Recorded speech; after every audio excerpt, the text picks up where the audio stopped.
Good afternoon, everyone, and thank you for joining us on today's Wednesday Wise webinar. My name is Sydney Konahia, and I'm the Manager of Membership with IFA, and we have a great 60 minutes lined up for you this afternoon.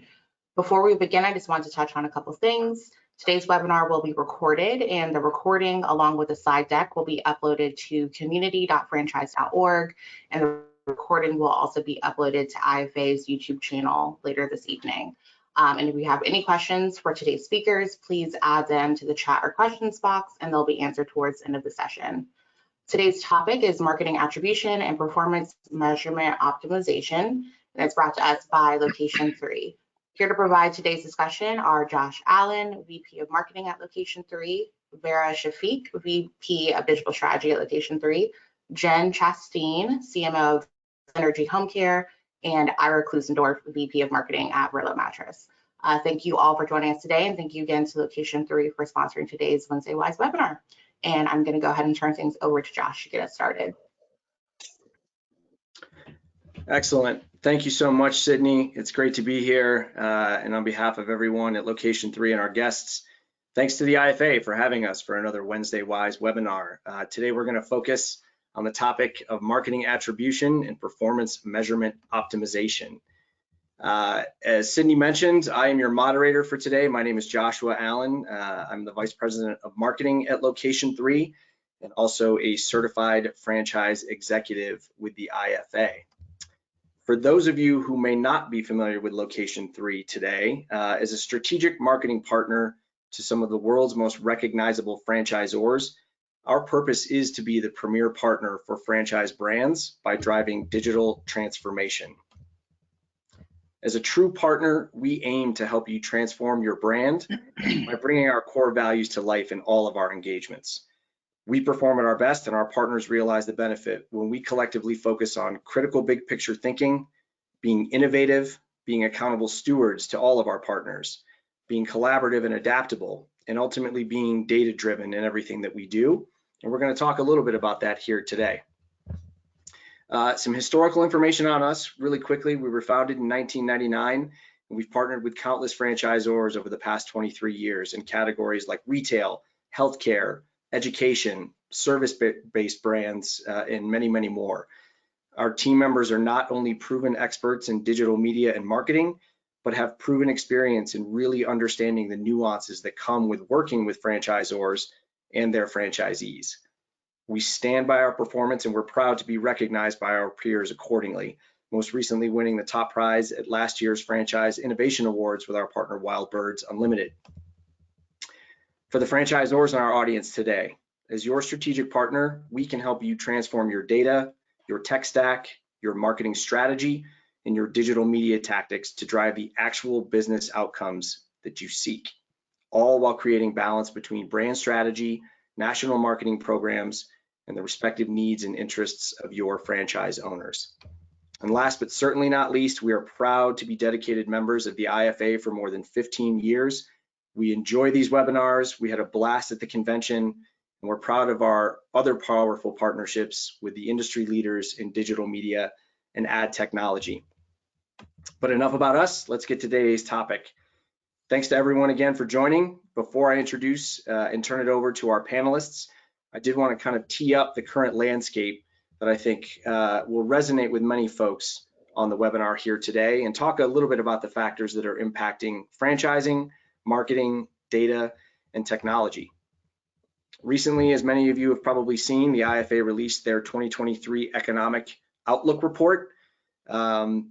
And the summary is that there's growth. While there's instability in the marketplace, there is growth projected in franchising. About a 2% lift in units are forecasted for this year, with a little over 250,000 jobs added to franchising and an increase of 4.2% in economic activity. So the outlook is strong, the outlook is positive, and we're certainly encouraged by that.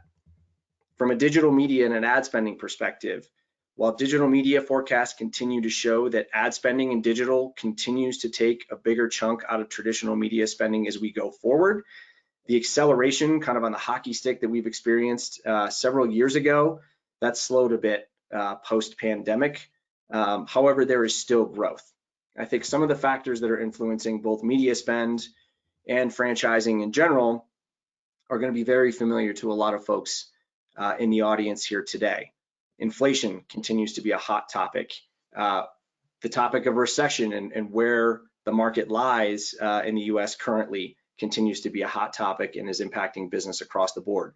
Supply chain issues, as well as just broader global instability, are all impacting franchising in ways that are having direct influence on media budgets, on marketing budgets, and ultimately how much efficiency can be gained from marketing and advertising in an effort to drive customer acquisition and drive revenue. And that's what we're here to talk about today. One other big factor we're going to touch on, privacy, whether it's consumer privacy, data privacy. There's a lot of legal ramifications occurring in terms of improving consumer privacy and data protection. How does this impact marketing, particularly in digital media and digital advertising for franchisors and for their franchisees when it comes to not only reaching their target audiences, but understanding behind the scenes how that media, how that marketing is actually influencing those target audiences, moving them down the funnel toward a decision, and what the return on investment looks like. And that's, again, what we're here to talk about today. We actually produced in this vein some content in Q1 on franchise.org around the idea from what we've been hearing from a lot of partners and folks in franchising around this idea over the next 12 to 24 months of outsmarting the competition versus outspending. Data has a direct impact. Understanding how your marketing is performing, what is influencing that complex customer journey, which only continues to grow more complex by the day. Data and technology infrastructure have a big impact on that. And what we hope to achieve today is to talk about how everyone in the audience can start to approach roadmaps and fundamentals for developing sound data, a sound technology infrastructure to understand that data, and ultimately turn that data into actionable decisions. So with that in mind, before I go live to our panelists here, we're going to talk about the fundamentals to start and what it looks like when it comes to developing alignment around KPIs for all of your marketing and advertising, how data visualization and bringing in technology and tool sets can help you really understand your data better and ultimately make more actionable decisions that are going to impact the broader business, both at the brand level and the franchise owner level. So as we're introduced at the top, and I'll let them introduce ourselves, I'm really excited to be joined by Vera, Jen, and Ira today. We're excited by the conversation. Thank you again to everyone for having us. I'm going to stop showing my screen and kick it over to our guests. Hopefully that worked. Welcome, everyone. Vera, I'll start with you. Go ahead and introduce yourself. Thanks, Josh. Hi, I'm Vera Shafiq, VP of Digital Strategy at Location 3. I won't go too much into what we do at Location 3. I think Josh did an excellent job of describing what we do. I'm really excited about the conversation today, really appreciative to have two wonderful guests on the panel, and looking forward to a really lively and insightful discussion on how to measure and attribute marketing outcomes. Thanks, Vera. Jen, go ahead. Oh, we got you on mute. See, I made the cardinal mistake already. Hi, everyone. I'm Jen Chastain. I am the Chief Marketing Officer at Synergy Home Care. Just a little bit about who we are and what we do. We are the fastest growing national franchisor in the home care industry. And we provide a broad range of non-medical in-home services, senior care, memory care, specialized care for people of all ages who are living with physical or developmental disabilities, chronic health conditions, recovering from illness or surgery. I have more than 20 years of franchise marketing experience, primarily in the multi-unit restaurant business with Domino's Pizza, and most recently as a U.S. head of marketing at Church's Chicken. I'm super excited to be with you today to talk about a topic that is really top of mind for our business as we prepare our franchise network for next level business growth. We're very much in a build mode and a growth mode, so super critical for our business moving forward. Thanks so much, Jen. Great to have you. Ira, go ahead. Hello, my name is Ira Klusendorf, VP of Marketing here at Verlo Mattress. So Verlo Mattress, we are both the manufacturer and the retail of mattresses. We are really a hub and spoke model. We make our mattresses locally in the market that we service. We have 32 locations, just under 20 in development. And really for us, we're trying to take that next step, especially within that attribution of showing where our dollars are going and proving that out. Digital is something that's, I wouldn't say new to us, but some of our legacy owners, their marketing has been broadcast, print, and we're really trying to push into that digital field. So this is a great conversation for us as well. Excellent. Excellent. Well, great to have you all here today. Excited to talk about this topic. I shared briefly on the slide, I think, a good starting point for us because we want to get to talking about marketing attribution and things like customer data platforms a little bit later on. But as we have all discussed prior, and we all know probably in the audience to be true, you have to start with the fundamentals. You have to start with a foundation. And so when we think about that foundation, and Jen, I'll ask this of you first. The three things that we talked about come to mind are really around, as I mentioned, KPI alignment and getting everyone on the same page. What are we measuring and why? And what does it look like? How are we getting that data? And I think it's too often bucketed in reporting, but data visualization, because data can be powerful when it's presented in the right way to the right audience. And then ultimately, how do we turn that into usable, actionable data that drives what each of you do on a day-to-day basis forward and your teams forward? So can you speak a little bit about that and kind of where you've come from and how you've approached even in your role at Synergy, but maybe prior as well? For sure, for sure. So, you know, as I mentioned, we're in build mode, and we are on track to double in size in the next several years. But bottom line, not that long ago, we struggled to really extract usable data from our back office. Our franchisees feed into, you know, a CRM system, and, you know, for us, the foundational thing that we needed to do before we could really move further into attribution was data access, right? And we've made really great strides by implementing a visualization tool, and that is Domo. I'm sure many of you are familiar with. It's a cloud-based business intelligence platform. We've been able to dashboard our data, which made, instead of, you know, painstakingly pulling it out of a legacy system, we're able to, you know, have data cards that, you know, are updated in real time and, you know, really give us functionality around more deeply understanding our business performance, not only for the enterprise, but, you know, the region and, you know, certainly at the local level, you know, for our individual operators and agencies. Fantastic. We're definitely in build mode. Sorry, we're definitely in build mode as well. I know as far as attribution, I mean, we're definitely the first last touch. We're looking to build that more. It's difficult for us, and you know, everyone is unique in a franchising space. But what's the uniqueness to us is really we're pushing people into the store. You know, when you hear mattresses, you think online mattresses. Yes, we pay attention to that. But truly where we win is our customer service and getting people into the store. So that's what we're really pushing. So that's that bridge that we're trying to create between what we're doing for our digital efforts and getting the people in the stores. And I believe we're gonna talk about this a little bit later on, some things that we've done, but that's really what we're trying to do. And then not only that, but obviously educate our franchisees as well for them to understand what's happening. Because all of our franchisees, the owners, they're operators. And they're focused on running their business, and this is a tough topic. So trying to make it easy and digestible for our franchisees is what we're looking at doing as well. Awesome.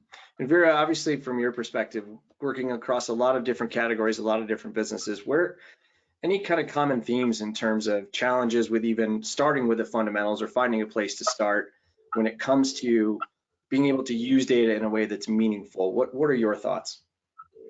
Yeah, so as you mentioned, I think, you know, each franchise system is unique in the way it does business and the way that it tracks results and performance. So to Ira's point, you know, store visits are super important to his brand, whereas maybe for Jen, your brand is more interested in phone calls and form submissions, right? So I think one of the challenges is really kind of going back to the drawing board and really drawing out what your KPIs are, what are your primary KPIs, what do you most hold value behind for your business, and then kind of drawing out that path to conversion and understanding what you want to see customers do when they come to your website. And I think hand in hand with that goes with value-based conversion. So not just tracking leads, not just tracking cost per lead, but putting values behind all of the primary conversions that you are measuring so that we can understand the revenue behind what we're tracking. So I think that's a huge piece of measurement that I think some brands are still struggling to solve for. You make a great Yeah. point, because I think I read, right, revenue is the ultimate KPI, right? The sales, revenue, whatever that metric is. To extend on Vera's point, I'm curious, Ira, Jen, how do you work toward revenue? What are the indicators? How have you had to develop that within your own organizations to get beyond just that ultimate revenue number, I guess? You know, we're in the process of doing some pretty interesting work right now, you know, aside from, you know, the access to the data piece. You know, now we're really delving more deeply into sort of the marketing side of the equation. So we're building, I'll call it middleware, right? But really we're trying to connect our multiple sources of inbound leads so that we can, you know, actually follow that journey more closely through to the sale, and then, you know, ultimately have line of sight to that, you know, life cycle of the customer and the value of the service line and all of those types of things. Because you're right, you know, you can count inquiries and you can count what those inquiries cost. But ultimately, from a return perspective, as a growth marketer, you know, the ultimate goal is to tie that to revenue. And so I'm really excited about that work, because that's going to help us really understand the value of our various lead sources, and kind of, to Vera's point, really be able to put those outcomes and those KPIs in terms of, you know, what should this be doing? Because right now we know in combination what happens, but, you know, we don't necessarily know what those key drivers are. So we're peeling the layers back. We're building. You know, I'll jump in, and I really think about our franchisees. You know, as I said, we're used to doing broadcast to TV, and obviously this landscape has changed with OTT, CTV, and digital, and being targeted. The biggest thing that I've probably overcome here are the tangibles. So, you know, if you do a direct mail piece, they know it works because they see it coming in, right? So, you know, on a digital piece, they don't see it. So, you know, you might not be a targeted person, but how do you know, it's all top of mind. So you see your TV commercial, so you assume it's working. You see the direct mail piece, you know it's working. So that's what's important to me, where I'm finding that getting this attribution out so people understand that it truly is working, and to be able to see that. And there's some things that we've done with our digital agency as well, is moving over into, we're all Google. I'm sure everybody is all Google, is getting that foot traffic and trying to tie that digital spend into the foot traffic with Google. So that's something that, you know, we're working on and trying to get that, so that we can then take that next step, put a dollar amount to that, so that we can really get, you know, some tangible information that we can share with our owners. That's fantastic. Question, I think, for the broader group is, you know, we certainly see it, but I'm sure in your own experience, when you kind of, whether it's stepped into this role or even in the last kind of 6 to 8 months, you know, where did you feel kind of the biggest gaps in the data that you had at your disposal, or maybe didn't have and were seeking?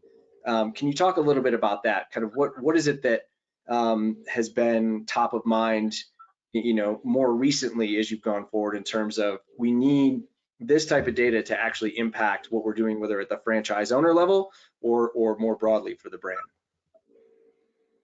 So I can definitely speak to that, Josh. You know, we've made a fundamental shift in how we go to market over the last, you know, year, 18 months. And really what that has entailed is moving from a straight, you know, lower funnel lead generation model, right? Because we don't have retail locations. So it's you know, it's a digital model, right? But adding the umbrella and the halo of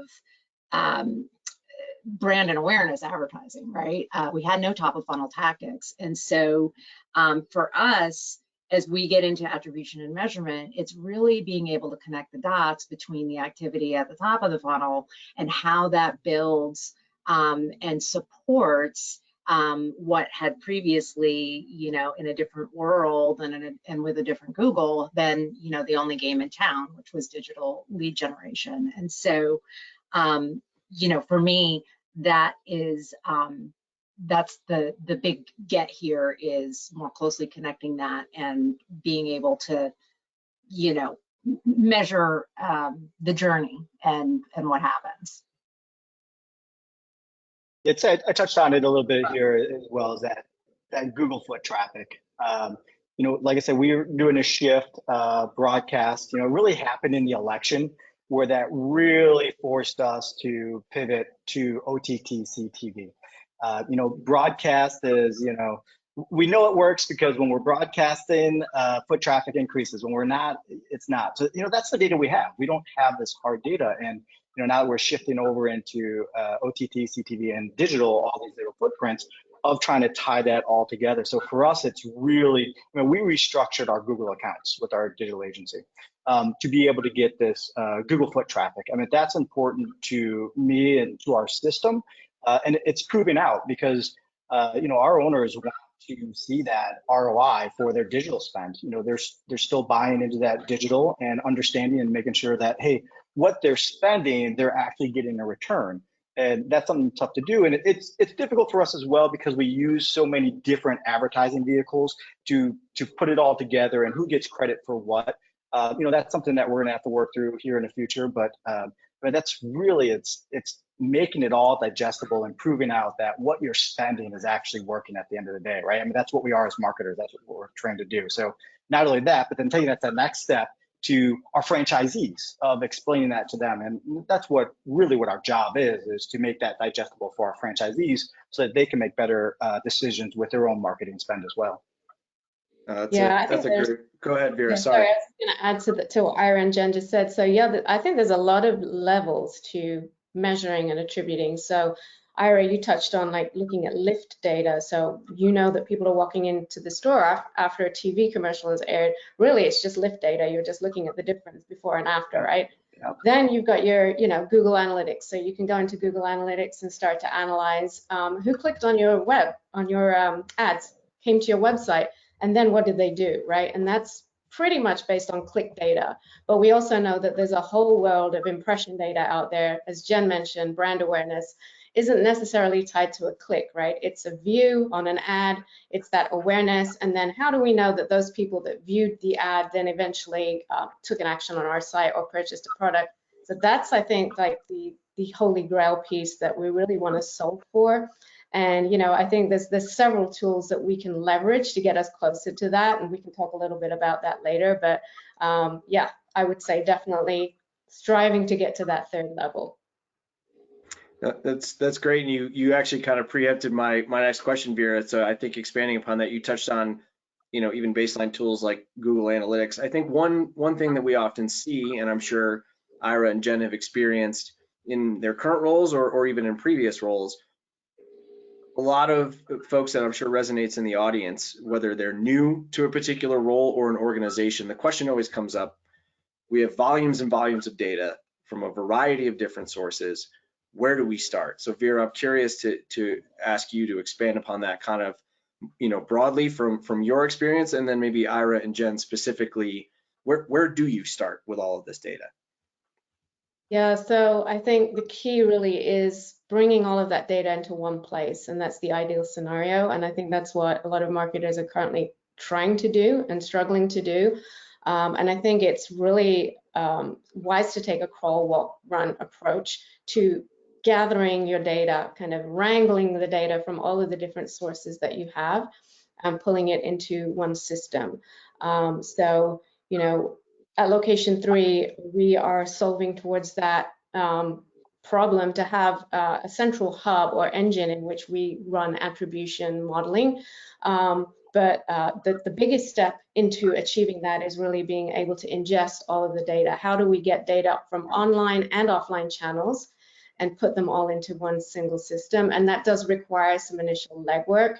It does require some effort on the teams of both the agency and the client side, and really kind of before bringing that data in, understanding what good data means, right? Because garbage in, garbage out. So we don't want to just bring every data point into the system. We really want to only bring in the stuff that's going to move the needle for the business. So I think that's the first step.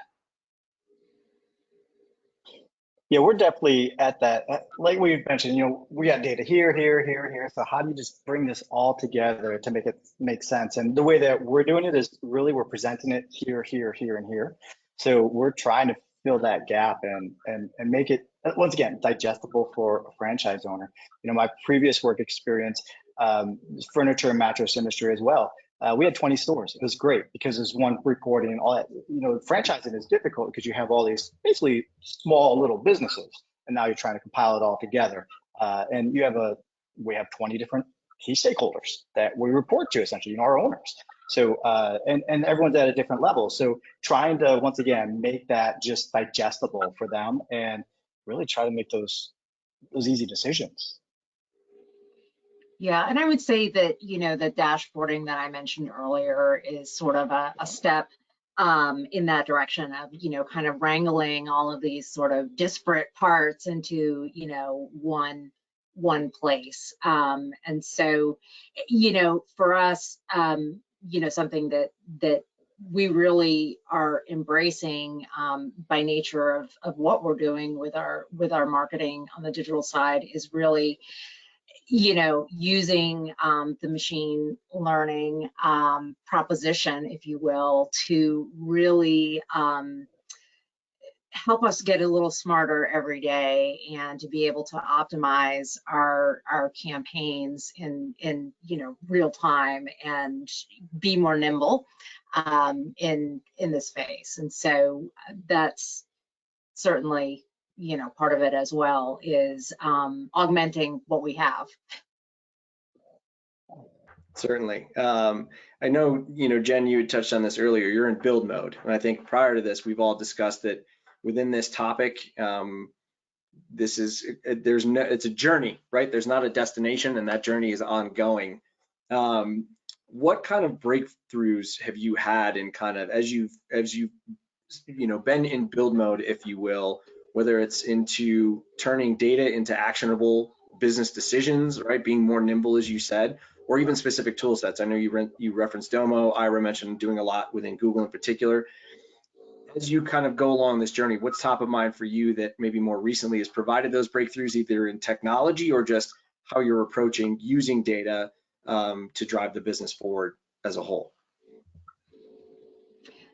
So, I think that, we have touched on a bit of it in terms of, for our next step forward, we have to, connect the enterprise and the scalability of the program to, 450 locations, right?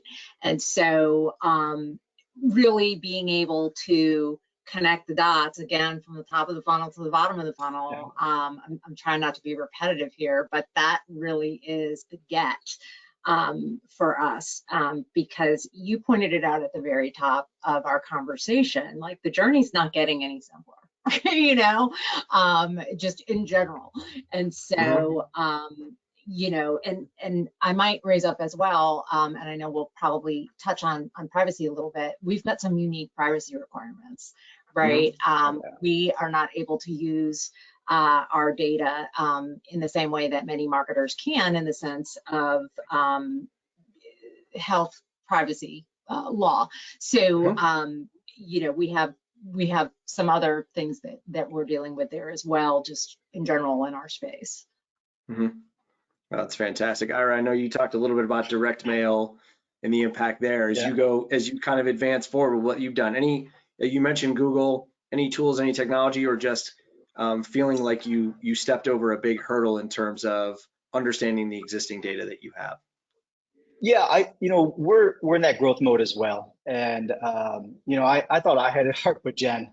Yeah, the things you got to deal with, that's tough. So everything's in perspective, right?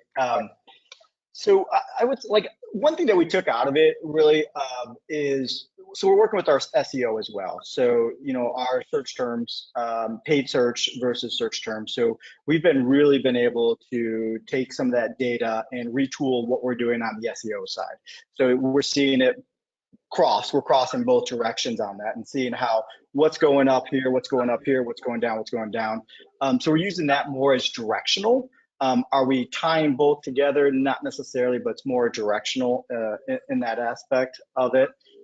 As far as tools, really it's just getting the information. I mean, we're not doing anything specific except for providing that information to our franchise owners. And this sounds a little bit repetitive as well, but that's what's really important to us, is really educating our franchise owners and getting to understand how digital marketing works. Because we're still working on that digital buy-in, of getting digital buy-in. I'd say we had a really big accomplishment in the last year. We have 90% of our system doing digital advertising. They're all doing broadcast, whether it's radio, television, direct mail. So tying that all in. So then our next step is taking that customer data. So the customers that come in, and trying to, well, we're already doing it, but being more refined about it is, creating a lookalikes. So then we go after that. I mean, obviously through our digital agency, they're already doing that for the people who are clicking through, but now we're trying to use that data that we have in store to try to create those lookalikes. And we're doing some tracking in that aspect of it, and then tying that back together. So, the next step that I want to take, it's a lot of work, but we really pay attention to people who click for directions, or who pick up the phone and click that call for button on our paid advertising and our SEO side of it.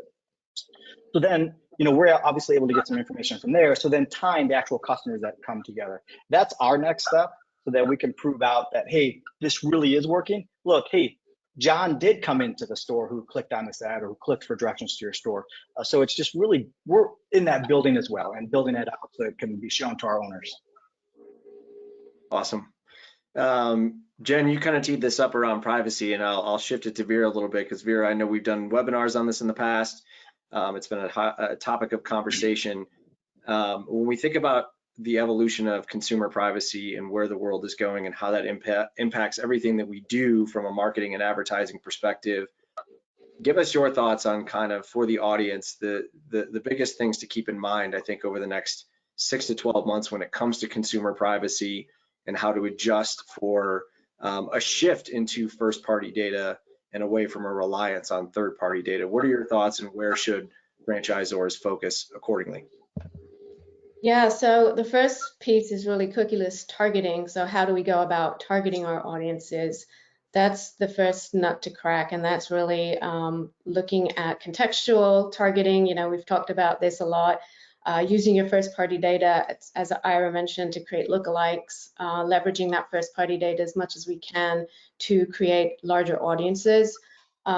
Shifting to location-based targeting, so that's another thing that we're focusing on. So rather than trying to use third-party cookies, we're now focusing on where people are, visitation patterns, and can we target them by device ID, because it's still kind of in the gray area of being privacy compliant at this point. And then foot traffic conversion zones, and really kind of understanding how people step into the store based on the ads that they've seen. So kind of just thinking out of the box, looking at cookieless solutions there. But then in terms of tracking and measurement, which is really what this whole webinar is about, we really need to start looking at cookieless solutions to that as well.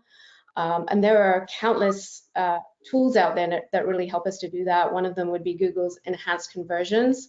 And then Facebook also has its advanced match types.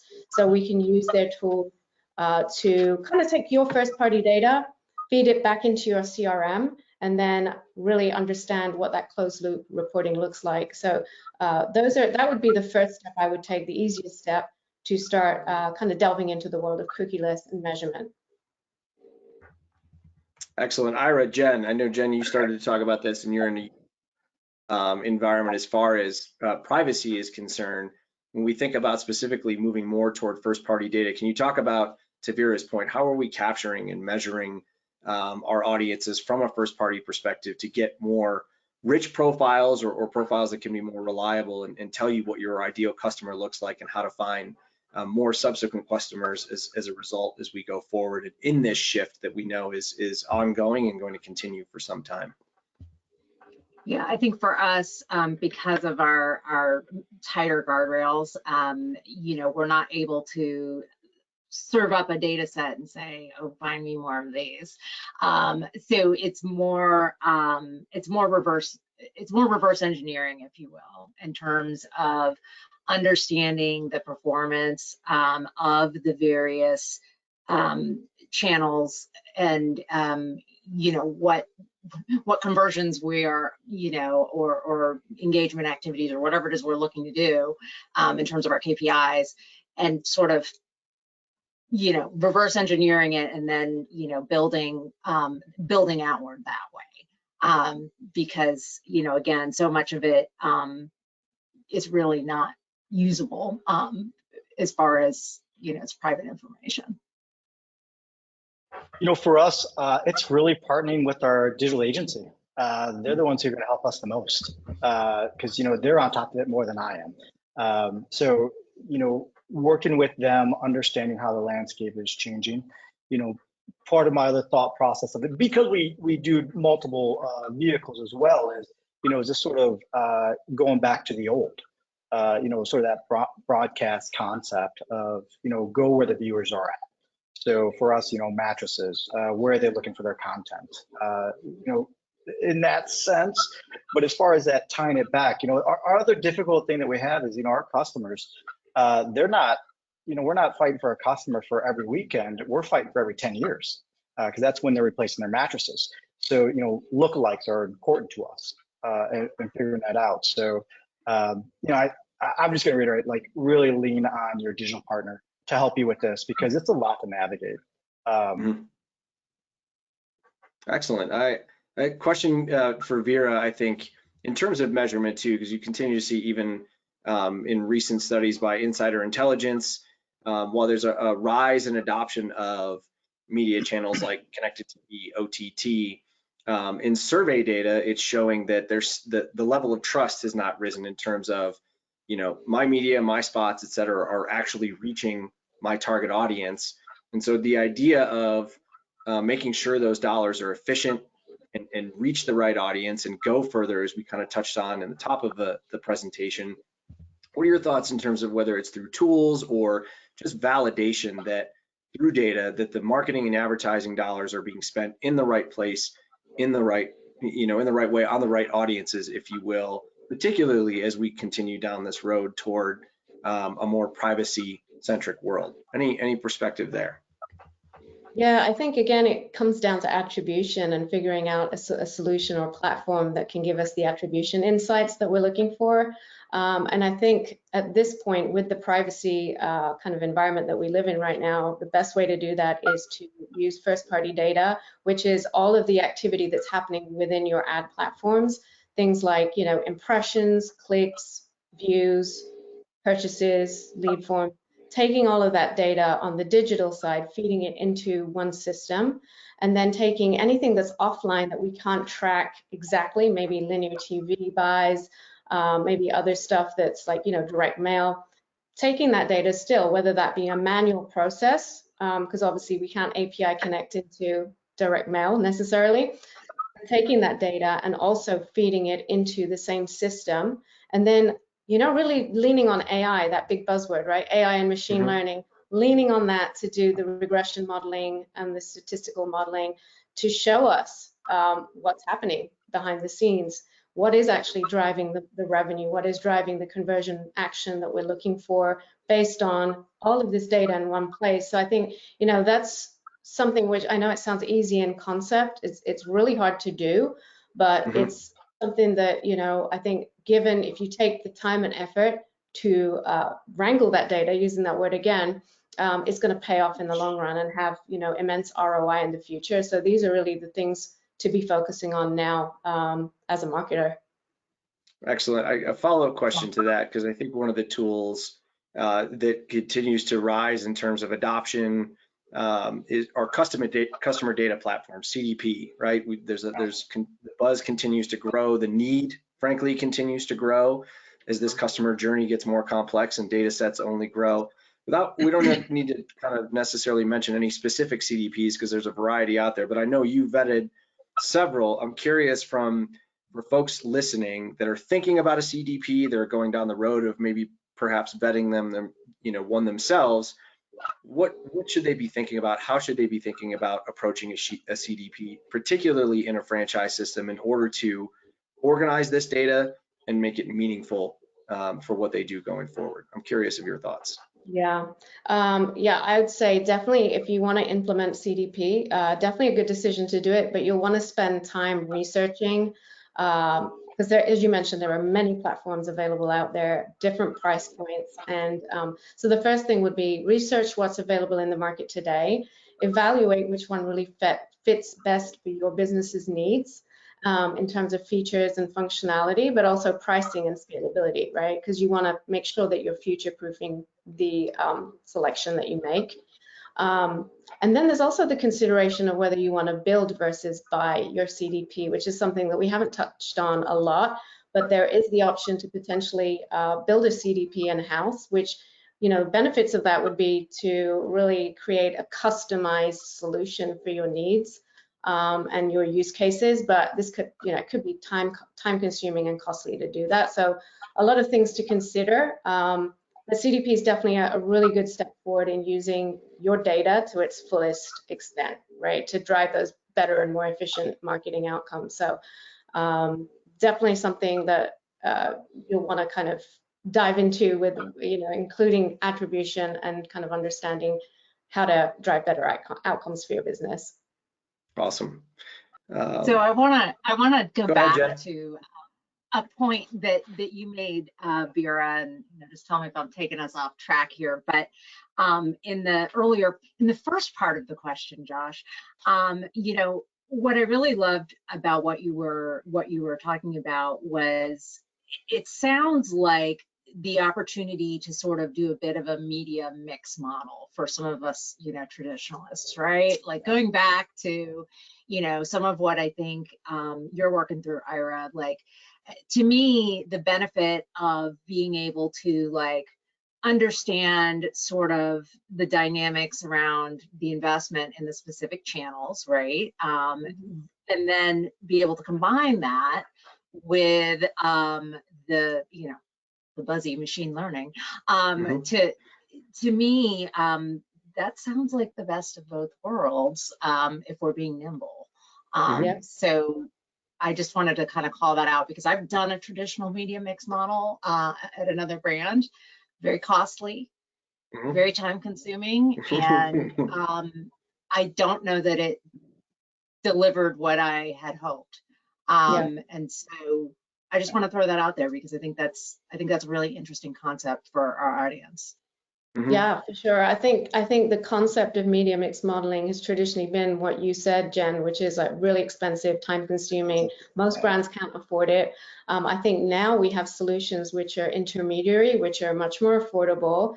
They're not just media mix, they're MTA, multi-touch attribution, they're a combination of the two. So we're using the data that we have within our digital platforms, but we're also using the data outside of our digital platforms to do these regression modeling analyses and bring it all together. So yes, to your point, definitely a kind of a perfect mix of the two, win-win solution. And I think, as we go forward, brands will start to kind of jump on this kind of unified measurement system because it will be more affordable for them to achieve and actually, quite frankly, be very viable solutions to understanding the attribution behind the marketing. That's fantastic. And I think to the point of the customer journey growing only more complex, it's gonna serve brands and franchisors in a lot of ways. To your point, Vera, before we dive right into attribution, which I know we'll get to, a segue into that, and maybe this is more for Jen and Ira to start. how do you feel like you have a good grasp, a great grasp, an okay grasp on your current kind of customer journey? Again, we know this is not to belabor the word journey, but it's a journey, right? How well do you understand your customer journey? What breakthroughs have you made to say, we feel like we're impacting them better at this phase versus the other, and we've done so as a result of how we're measuring, how we're capturing data, and how we're putting it to use? So how well do you understand your customer journey? No wrong answers. You know, I come from matches is highly competitive, so fortunately there's a lot of research already done for us. So we understand that customer journey, and like really brief, essentially once someone starts looking online, you're about a month out as far as how they process. They're researching. I mean, that's changed from 10 years ago. You get less foot traffic in the stores because people aren't researching in stores anymore. Obviously, they're researching online. But once they make that decision, go into that brick and mortar, I mean, that time to purchase is 7 to 10 days. It's fast, and then they're gone for 10 years. So, you know, we understand the journey once they come into that store and the process of how we have our selling process that's put together for Verlo mattress that works, and we know that they're going to shop around, and we use that to our benefit just because of our model of who we are. We're factory direct, no middleman. And so when they go to our competitors, it's almost, it sells it for us. So we really focus on that. And that's part of our messaging of getting out there, is trying to hit them with that type of messaging in the beginning as they're entering that funnel of understanding where that's at. So as far as tracking that customer journey, I mean, that's where we're still trying to figure out. And once again, like chatting with Vera about it as well, we've had many conversations about this, of how do you fill that gap from A to C and bring that all together. So it's not necessarily answering that question, but we're still in that figuring out mode. No, that's great. Before I turn it over to Jen, an interesting point of how you're using kind of what you're doing on the marketing side, and how operations and the data that comes from your operations and your sales team is impacting that. We'll save that for another webinar, but I'm taking notes. Yeah. Jen, how well do you understand your customer journey? So I'd like to understand them better. Let's just say that there's a lot of upside opportunity. You know, with every brand and category, it's different, right? You just heard about, you know, sort of the, you know, manufacturer direct model, right? In our case, our category is actually super young.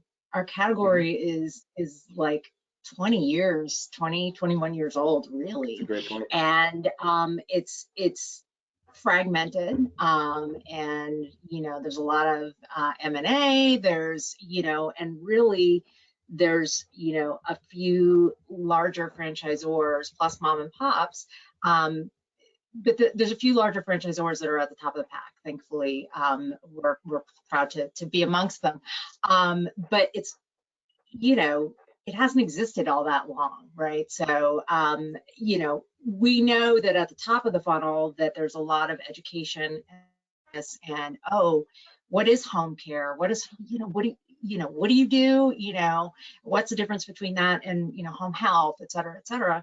But, you know, we very much know that, you know, at the bottom of the funnel, you know, where that highest intent consumer is, that hand raiser, they need help right now. It's midnight, and you know, mom's had a fall, or you know, there's some problem that a, you know, adult child needs to help solve for, primarily, urgently. You know, it's very in the moment, and so you know, there's those two things, and it's trying to understand that consideration set piece up top, right, and how ultimately, you know, when you're not kicking the tires and you need help now, like how, you know, how do I intercept that consumer from them already knowing me, right? Yep. No, that's great. So in the realm of marketing attribution, help me understand kind of any models that you have tested, that you've looked at. I know you both have briefly touched on this a bit. You know, obviously first click, last click are two well-established baseline models. Time decay, a well-established baseline models, really driven by Google, you know, prior to you know, other industry leaders. We could spend a long time going into the data-driven models. I think the data-driven ones, obviously, simply put, require volumes and volumes and volumes of data that not every brand or business necessarily has at their disposal. Having said all that, I'm curious kind of what you've tested previously, how you're viewing attribution, and where you see that impacting your business really as we go forward based on everything that we've talked about today. So Ira, why don't you start us off? Yeah, and as I mentioned in the beginning, we're first, last touch attribution, really based on the intent who's coming into the stores. Ideally, I mean, we all want this. I want to be able to move to predictive.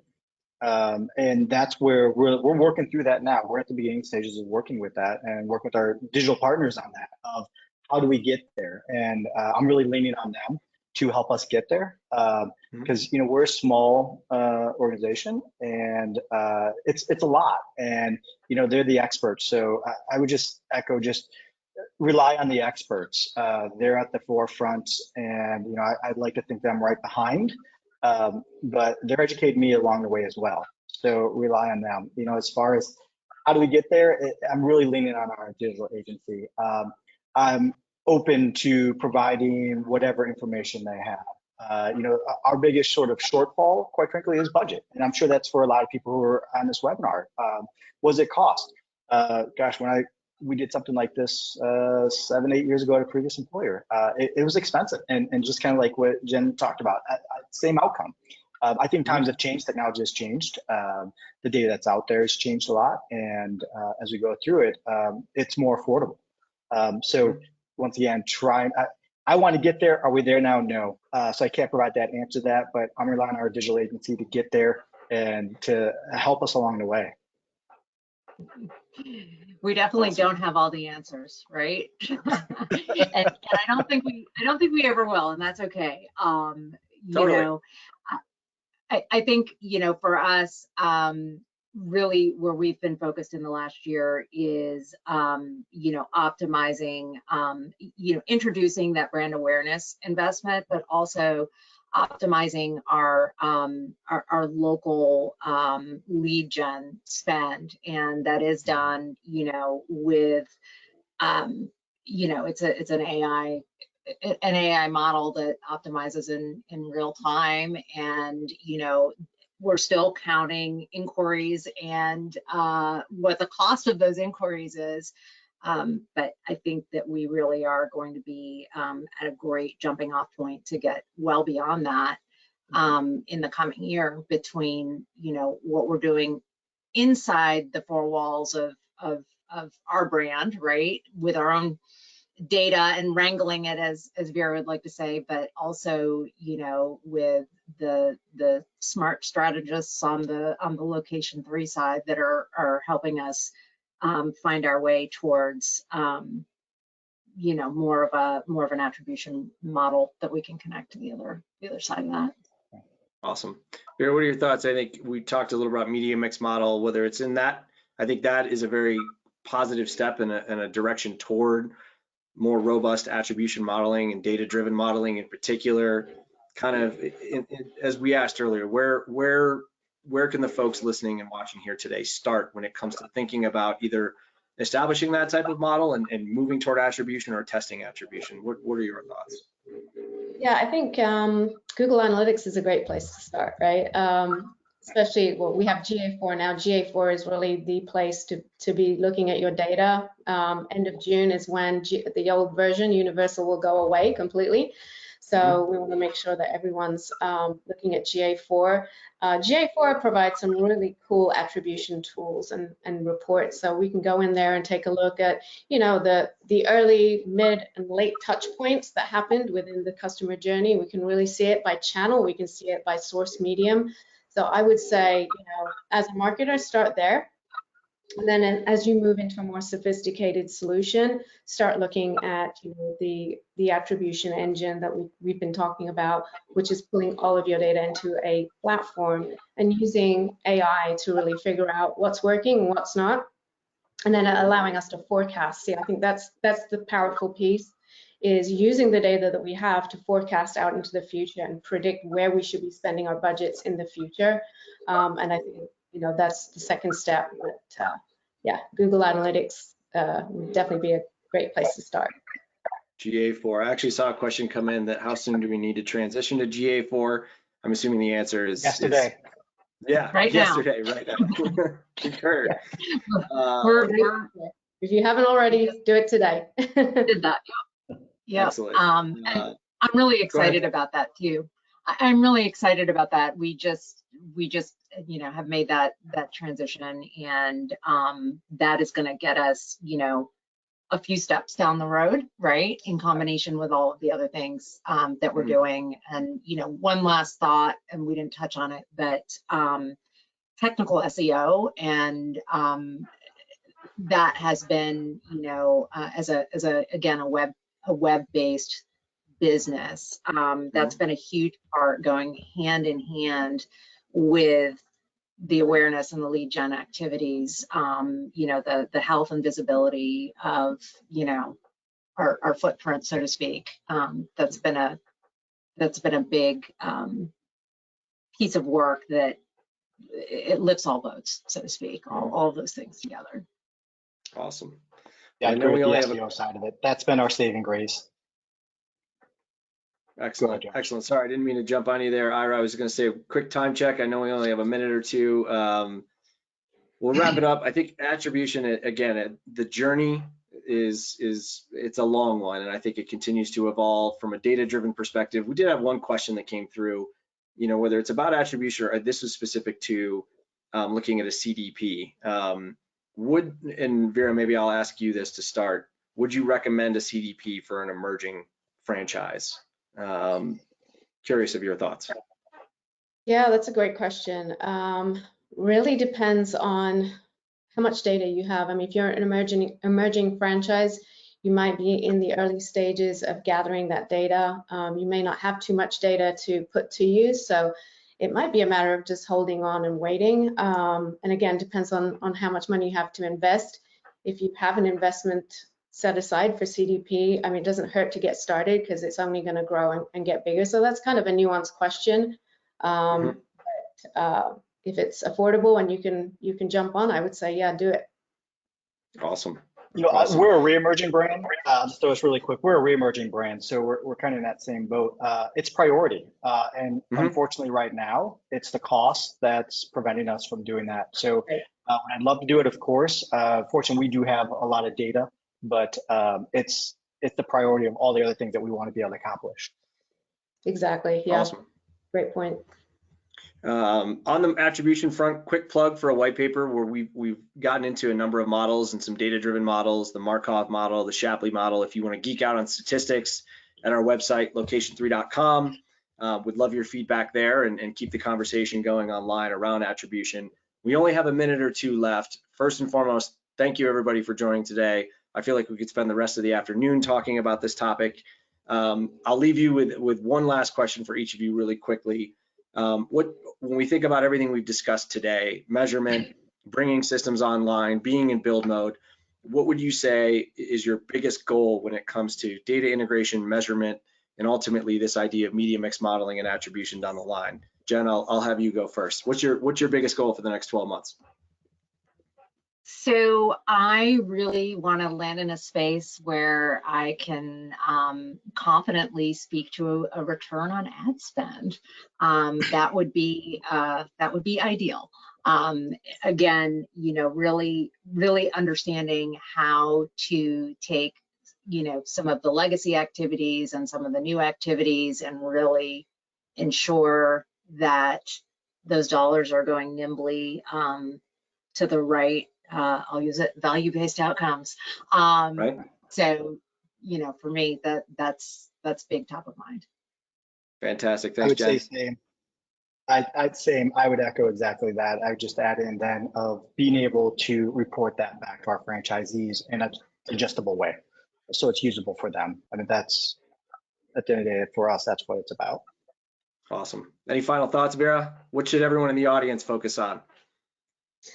I think everyone should just take that crawl, walk, run approach. Depending on where you're at, everyone's at a different stage, right? If you're ready to jump in and do the sophisticated version that we talked about, start there. If not, start to where you can manage your data and get that kind of dip that foot in the ocean type of thing. I would say, I think Jen hit the nail on the head. It's all about having the confidence, right? Because the ultimate goal is to be at a place where you're confident in your data, and your data is not only telling you what happened in the past, but is able to tell you what can happen in the future to drive the ROI that you're looking for. So yeah, I'd say just be bold. Be bold is my advice. Awesome. I love it. All great feedback. Thank you again all so much for being a part of this today. Thank you to the IFA for hosting us. Thanks to everyone listening in. If you have questions, you can find Vera, Ira, Jen on LinkedIn. We'd love to continue the conversation. Outside of that, have a wonderful rest of the day, and we'll hope to see you again here in the future. Thanks, everybody. Thank you. Thank you. Thank you. Good job. Bye. Thank you, guys. And there were some unanswered questions, but I will send those to our moderator and panelists so they can get back to you guys separately. But thank you, everyone, for joining. Thank you, Josh, Vera, Jen, and Ira. And thank you, Location 3, for your sponsorship. Thanks, everybody. Have a good rest of your day.